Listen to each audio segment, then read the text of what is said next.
अस्सलाम वालेकुम दोस्तों, कैसे हैं आप लोग? खैरियत से हैं? मैं Imran Khan from Tokyo Japan. आज मैं आप लोगों की खिदमत में हाजिर हूँ जापान के वीज़ा की इंफॉर्मेशन लेकर। ये वीडियो मैं नहीं बनाना चाह रहा था क्योंकि मैं कोई ट्रैवल एजेंट नहीं हूँ या एजेंट नहीं हूँ जो वीज़ा एजेंट्स होते हैं, ठीक है। लेकिन मेरे दोस्तों ने बार बार मैसेज की और बार बार मुझसे रिक्वेस्ट की कि आप जापान के वीज़ा के बारे में भी एक वीडियो बनाएं, तो मैं उनके कहने पे ये वीडियो बना रहा हूँ। ताकि चलें, जो मेरे से इन्फॉर्मेशन आपको मिल सकती है, जो मैं इन्फॉर्मेशन दे सकता हूँ और किसी का भला हो सकता है तो वो हो जाए। जापान का वीज़ा कोई इतना बड़ी रॉकेट साइंस नहीं है, ठीक है। थोड़ा मुश्किल है, टफ है। डॉक्यूमेंट्स जो है ना ये रिक्वायर होते हैं इनके, ठीक है। ट्रैवल हिस्ट्री चेक करते हैं, आपका जो आप जा रहे हैं वहाँ किसके पास जा रहे हैं, क्यों जा रहे हैं, पर्पज़ आपको देना पड़ता है, ठीक है। और ये सारी चीज़ें तो नॉर्मल है, हाँ, किसी भी कंट्री के लिए आप अप्लाई करेंगे तो देना पड़ती हैं, ठीक है। हाँ, एजेंट्स आपसे कुछ ज़्यादा पैसे मांग लेते हैं, 30 से 40 लाख रुपए मांग रहे हैं। मेरे ख्याल से एजेंट को देने के बजाय आप वही पैसा अपने ऊपर लगाएं, ठीक है। उससे कहीं कम में आप जो है ना 5, 7, 10 लाख में जो है ना अपनी ट्रैवल हिस्ट्री बना सकते हैं। लाइक आप मलेशिया, इंडोनेशिया, टर्की, बाकू, इन जगह पे जाके ना अपनी ट्रैवल हिस्ट्री बना सकते हैं। दुबई हो गया, ठीक है।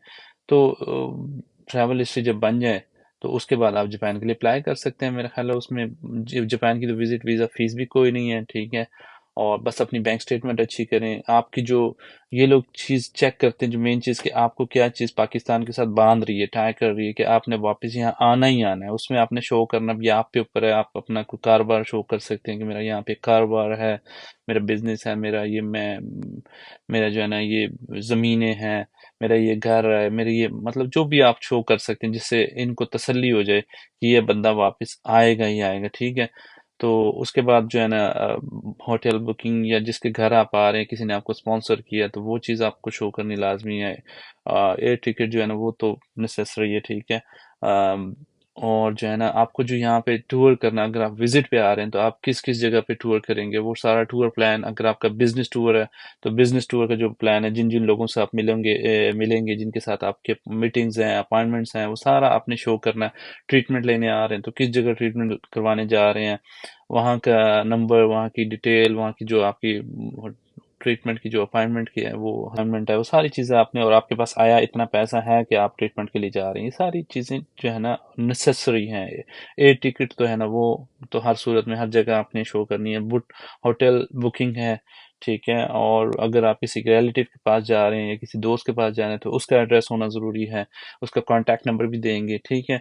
और ये सारी चीज़ें जो है ना आपको शो करनी ही है।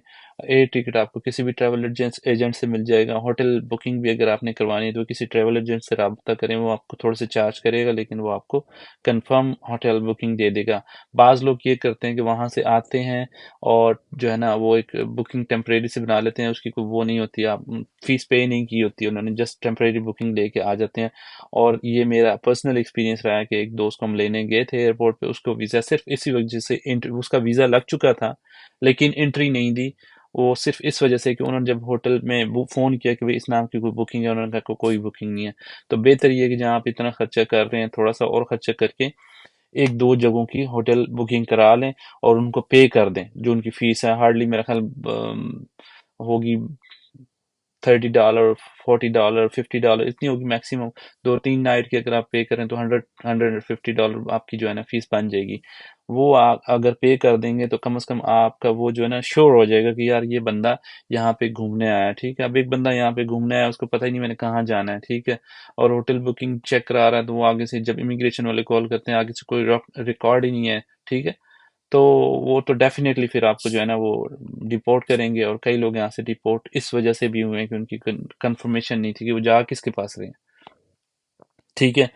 बाकी जापान की कोई वीज़ा फीस नहीं है, विजिट वीज़ा जो है ना, ठीक है। और उसके लिए आप अप्लाई किसी भी वक्त कर सकते हैं। हाँ, लेकिन एक दफ़ा अगर आपका रिजेक्ट हुआ है तो फिर आप 6 महीने बाद जो है ना दोबारा अप्लाई कर सकते हैं। लाइक अमेरिका के लिए तो आप उसी वक्त अप्लाई कर सकते हैं।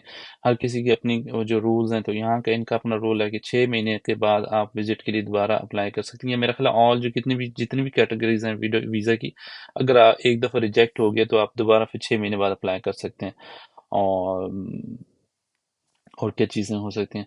वाह ये सारी चीज़ें हैं, इतना कोई रॉकेट साइंस नहीं है, किसी एजेंट के पास जाने की ज़रूरत नहीं है, लाखों रुपए लगा के यहाँ पे ये डंकी लगा के या किसी भी तरह का डंकी तो खैर यहाँ पे लगती नहीं है, यहाँ से कुछ चक्कर नहीं है।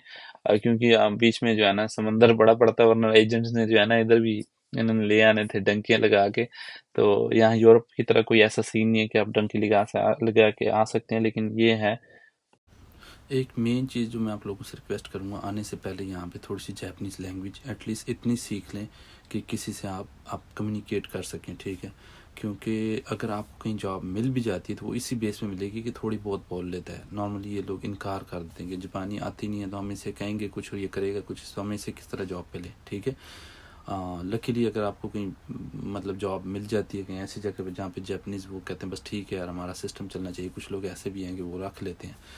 लेकिन मेन जो है ना ज़्यादातर वो लोग पूछते हैं कि भाई इसको जापानीज़ ज़बान आती है तो फिर कितनी आती है, ठीक है। इसलिए थोड़ी बहुत जापानीज़ सीख के आए। तो ये था इन्फॉर्मेशन मोटी मोटी जो मैं आपको मेरे पास थी। अगर इससे किसी का भला होता तो मेरे लिए बस दुआ कर दें। ओके दोस्तों, ये थी आज की वीडियो। जितनी इन्फॉर्मेशन मेरे पास थी मैंने आपको दे दी। अगर मज़ीद कोई चीज़ आपने पूछनी है तो आप मुझसे मैसेज में पूछ सकते हैं। इजाज़त चाहता हूँ। अगली वीडियो तक के लिए अल्लाह हाफिज़। पाकिस्तान जिंदाबाद।